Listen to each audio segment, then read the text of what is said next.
ఎక్స్రేల వలన మనకు ముఖ్యంగా చాలా మెయిన్ అడ్వాంటేజ్ ఏంటంటే ఎముకల గురించిన ఇన్ఫర్మేషన్ మనకు ఎక్స్రేల ద్వారా బాగా తెలుస్తూ ఉంటాయి. ఈ ఎముకల్లో మనకేంటంటే ఫ్రాక్చర్స్ కానీ లేకపోతే బోన్లో ఏమైనా డిఫార్మిటీ ఉన్నా కానీ, అంటే సరిగ్గా అది ఫామ్ కాకపోయినా, లేకపోతే బోన్స్ అరిగిపోతున్నప్పుడు దాన్ని మేము ఆస్టియోపోరోసిస్ అంటాము. ముఖ్యంగా అది ఓల్డ్ ఏజ్ పీపుల్లో సామాన్యంగా జరుగుతూ ఉంటుంది. వీటన్నిటి వలన మాకు ఎక్స్రే మేము అడ్వైస్ చేస్తూ ఉంటాము. అదే కాకుండా ఎక్స్రే మాకు చెస్ట్ ఎక్స్రే కూడా ప్రతి ఆపరేషన్ ముందర మేము చెస్ట్ ఎక్స్రే కూడా చేస్తూ ఉంటాము.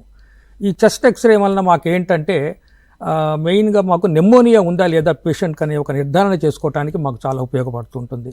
ముఖ్యంగా సర్జరీ చేసేటప్పుడు లంగ్స్లో కనుక నెమోనియా ఉంటే మాకు ఎనస్థీషియా సంబంధించిన కొన్ని కాంప్లికేషన్స్ వచ్చే అవకాశాలు ఉంటాయి.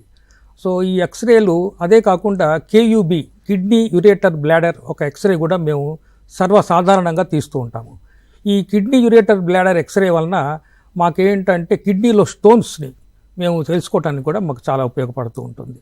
అదే కాకుండా ఇప్పుడు ఈ మోడర్న్ టెక్నాలజీలో డెంటల్ ఎక్స్రేస్ కూడా చాలా కామన్గా అయిపోయినాయి అన్నమాట.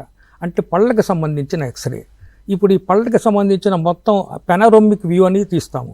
అంటే అన్ని పళ్ళని ఒకే విధంగా మనం ఎక్స్రే తీసుకొని, ముఖ్యంగా ఈ రూట్ కెనాల్ ట్రీట్మెంట్ అలాంటివి చేసేటప్పుడు వాళ్ళకి ఒక ఎక్స్రే, ఒక డెంటల్ ఎక్స్రే చాలా అవసరం ఉంటుంది డెంటిస్ట్కి.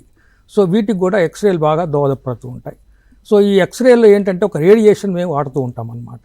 ఇదే రేడియేషన్ ఒక్కోసారి హై రేడియేషన్ వాడినప్పుడు మేము క్యాన్సర్ పేషెంట్స్లో కూడా ఈ రేడియేషన్ వాడుతూ ఉంటాము.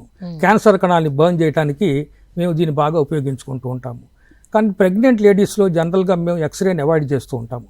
ఎందుకంటే లోపల ఉన్న ఫీటస్ మీద ఈ ఎక్స్రే కిరణాల యొక్క ప్రభావం ఎక్కువగా కనపడుతూ ఉంటుంది. అందుకని వాళ్ళకి మేము జనరల్గా అల్ట్రాసౌండ్ మేము ప్రిస్క్రైబ్ చేస్తూ ఉంటాము.